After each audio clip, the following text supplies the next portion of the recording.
Picture a room. The door is locked from the inside. The windows are sealed, painted shut, latched, undisturbed. The chimney is too narrow for a child, let alone a grown person. There is no hidden panel, no trapdoor, no tunnel.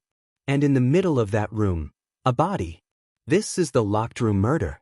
And for well over a century, it has been one of the most enduring puzzles in crime fiction, a kind of intellectual dare thrown down by writers to their readers. Explain this. If you can. Now here is the question that nobody in those novels ever stops to ask.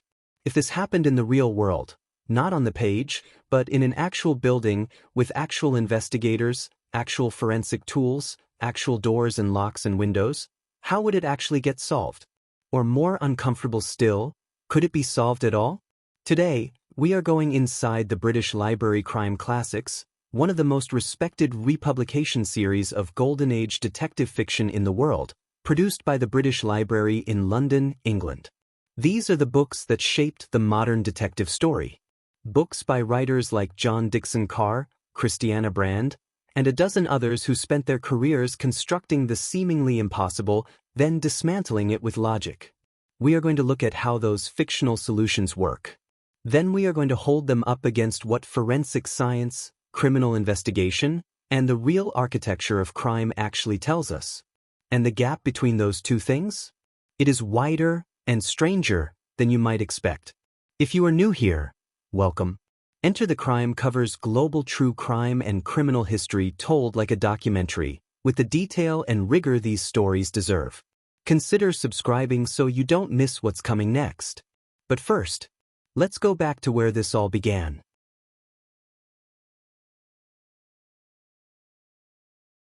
One, are the classic locked room solutions actually logical, or are they narratively satisfying? 2. In real documented cases, what do investigators actually find when a scene appears to defy entry or exit? 3. What does it mean, for readers, investigators, and justice, when the solution depends entirely on who is asking? Often called the Golden Age of detective fiction. The series is called the British Library Crime Classics, and by now it includes well over 100 titles.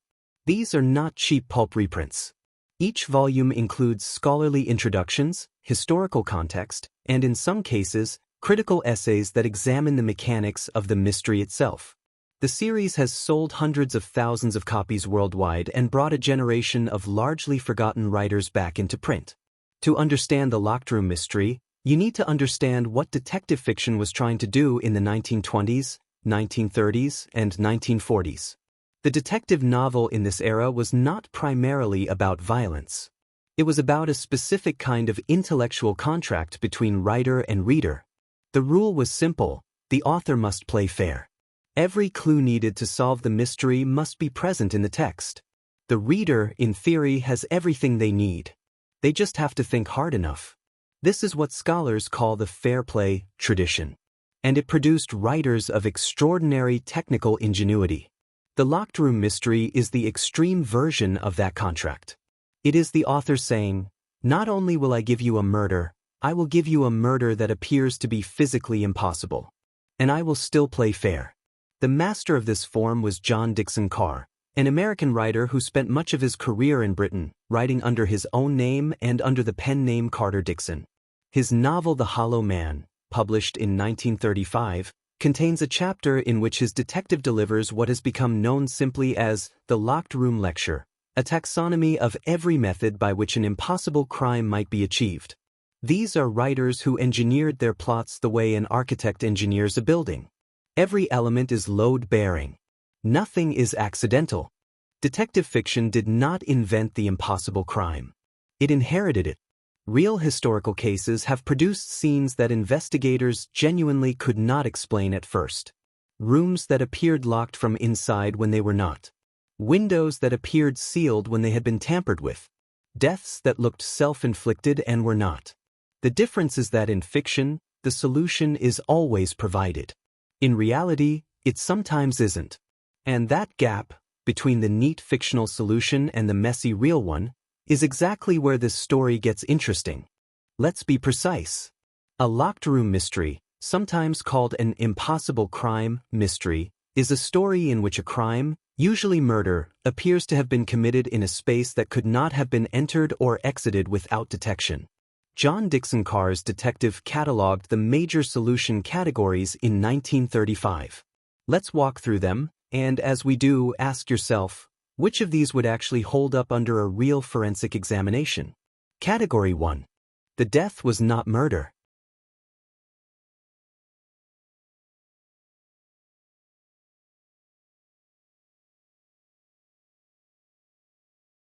The simplest solution. The person in the room died by their own hand, or by accident, or of natural causes, and the appearance of murder was created either by coincidence, by misreading of evidence, or by deliberate staging. In real forensic investigation, this is the most common resolution when a death in an apparently inaccessible space is investigated. The forensic pathologist, the doctor who examines bodies to determine cause and manner of death, begins not with the room, but with the body. Angle of entry for a wound. Presence or absence of defensive injuries. Petechiae, tiny hemorrhages in the eyes that can indicate asphyxia. Body temperature and stage of decomposition. None of these things care about a locked door. In classic locked room fiction, the forensic examination of the body is almost always cursory. The body is a starting point. In real investigation, the body is the investigation, for weeks, sometimes months. Category 2. Mechanical manipulation of the lock.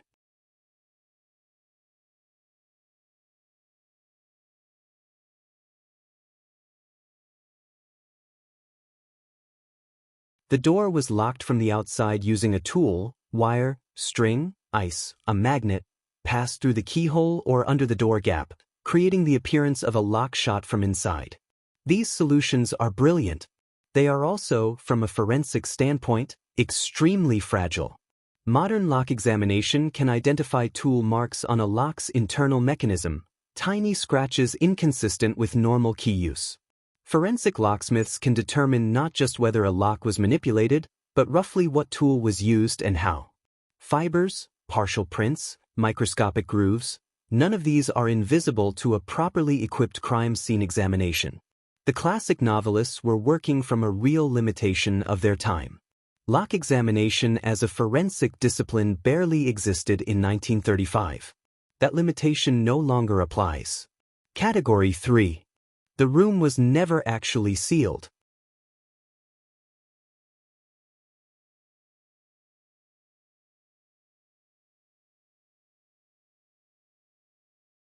The door appeared to be locked. The window appeared to be sealed. But the appearance was false. This is Christianna Brand's specialty. Not mechanism, perception. A door locked with a mortise bolt looks identical whether shot from inside or outside, if you can see only the bolt end through the keyhole. A window reported as nailed shut. Was the nail actually driven through the frame or placed to appear that way? Human memory is not a recording. Eyewitness testimony is reconstructive, not reproductive. When you remember seeing something, you reconstruct from fragments, influenced by what you expected to see, what you were told afterwards, and what the general context suggested. A locked room is a powerful context. Detective fiction understood this intuitively. Forensic psychology has since confirmed it experimentally, in study after study. Category 4. The murder was committed earlier or later than assumed.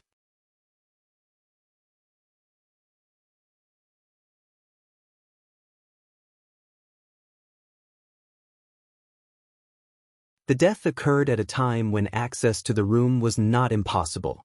The locked room situation was created afterwards, or the body was moved. In real forensic investigation, time of death is one of the most contested areas of the entire field. A death estimated at between 6 and 10 in the evening does not pin down whether the locked room was accessible at 6 or at 9. Classic fiction tended to have highly precise times of death. He was killed at exactly 11:17, with a confidence no real forensic examiner would endorse. This precision is narratively useful and scientifically implausible.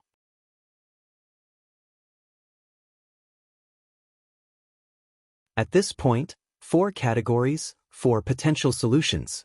If you were an investigator walking into a real scene, body in a room, door locked, no obvious means of entry, which of these four is your first assumption? Drop it in the comments. We will return to the aggregate answer. When fiction meets reality, the locked room scenario is not purely fictional. Real criminal investigations have encountered scenes that appeared to defy entry and exit, and the way those scenes were resolved tells us something important about both the strength and the limits of fictional logic.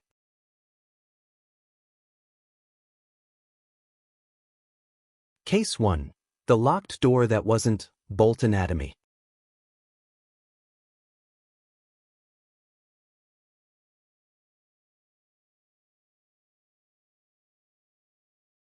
A mortise bolt viewed through a keyhole in poor light, under emotional stress, by a witness who already believes the room is sealed. That witness is reporting a perception shaped by expectation as much as actual observation. Documented investigations have found that the keyhole view of a bolt is highly dependent on angle, lighting, and the precise design of the lock housing. Witnesses reporting the bolt is shot after looking through a keyhole have, in several cases, reported a perception their circumstances made almost impossible to verify accurately.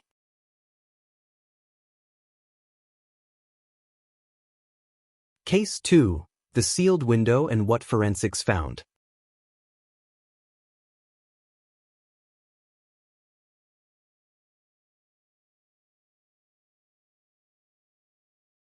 A window that has been recently opened will often show disturbance in accumulated dust on the frame and sill. Paint seals on older windows crack in distinctive patterns when first broken.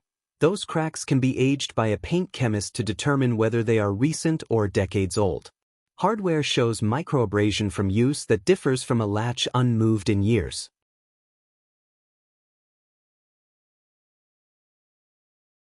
Case 3. The door locked after death.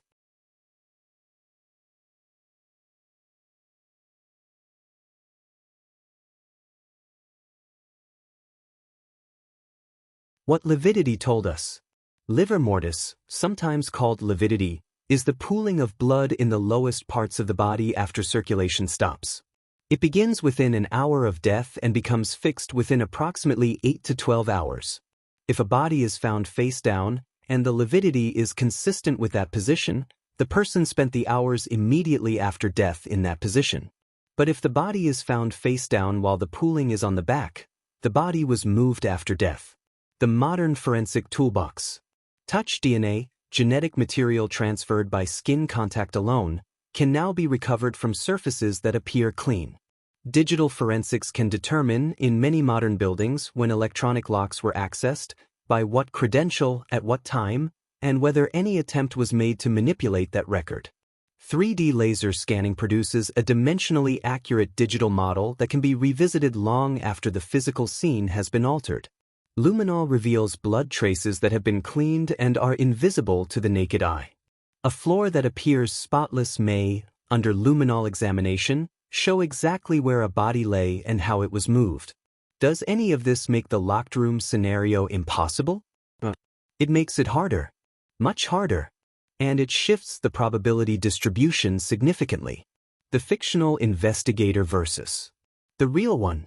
In detective fiction, the investigator has one goal: truth.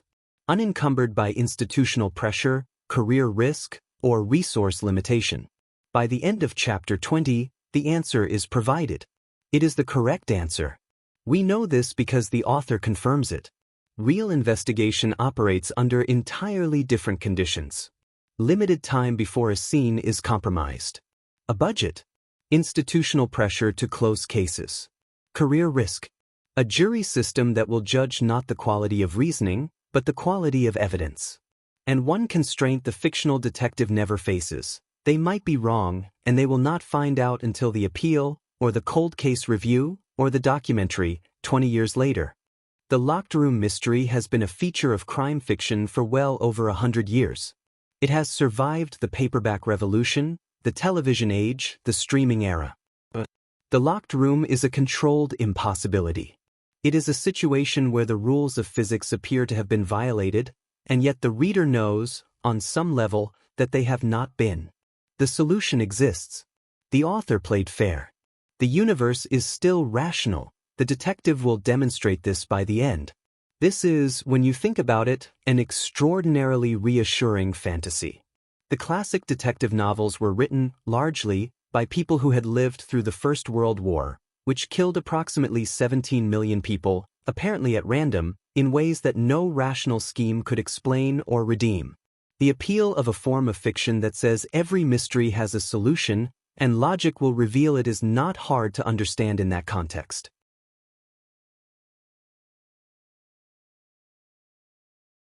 The investigator's psychology.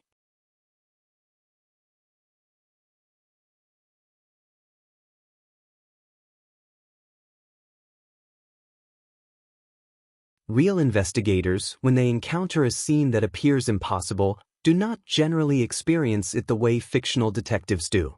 The fictional detective is delighted. The impossibility is a challenge to be savored. Real investigators, by consistent account, experience the apparently impossible scene with a different emotion, suspicion. An experienced detective who walks into a room that appears to defy entry does not think, fascinating puzzle. They think, someone has arranged this. The impossibility itself becomes a flag. A genuine accident, a genuine suicide, a genuine natural death, these do not typically produce a scene that appears inexplicable. The apparently impossible scene is often a signal not of an impossibility, but of effort.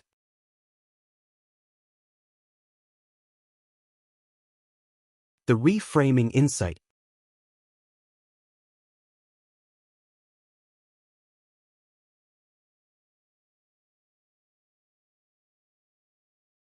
The classic detective novel is not primarily about how the crime was committed. It is about certainty. The detective stands in the last chapter and accounts for every detail. Real forensic investigation achieves this in many cases, but more often, the apparently impossible scene is dismantled piece by piece, over months. Not a revelation, an erosion. And sometimes, the room remains locked.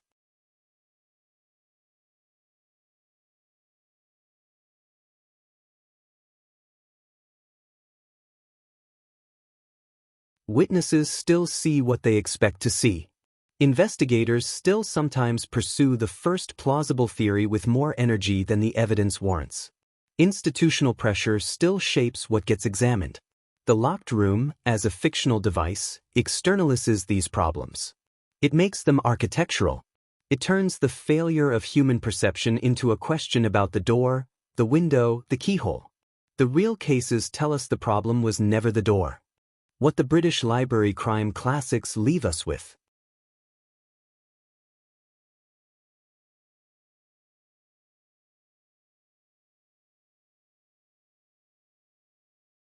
The British Library Crime Classics series has done something genuinely valuable, independent of entertainment.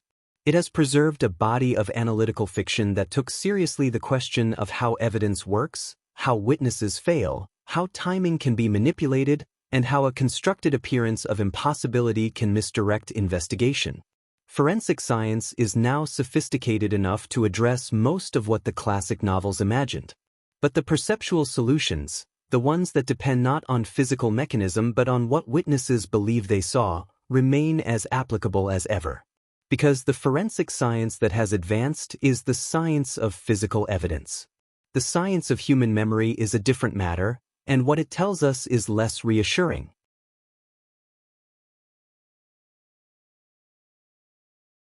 The legacy of the Golden Age canon.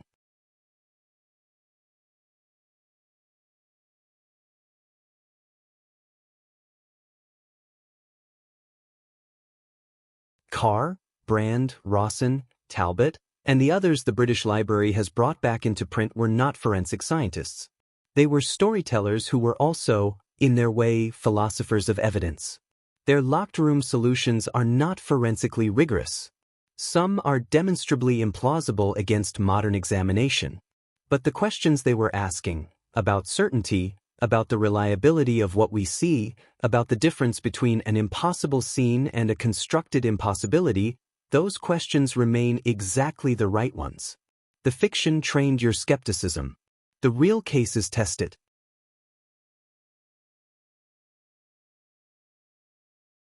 What remains? The locked room, in the end, is a metaphor. Not for murder. For certainty. We want to believe that a scene can be read with perfect accuracy. That a witness's report can be trusted. That a lock tells the truth about whether it was bolted from inside or outside. That the body's position at discovery is the body's position at death. The fiction told us these things could always be verified, and that verification always led to truth. The real record is more complicated. Sometimes the physical evidence is clear, and the solution is elegant and the investigation closes with something close to certainty. But sometimes the room is still locked. The evidence is ambiguous. The witnesses contradict each other.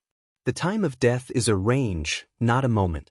The British Library crime classics gave us a century of impossible rooms and then solved every one of them.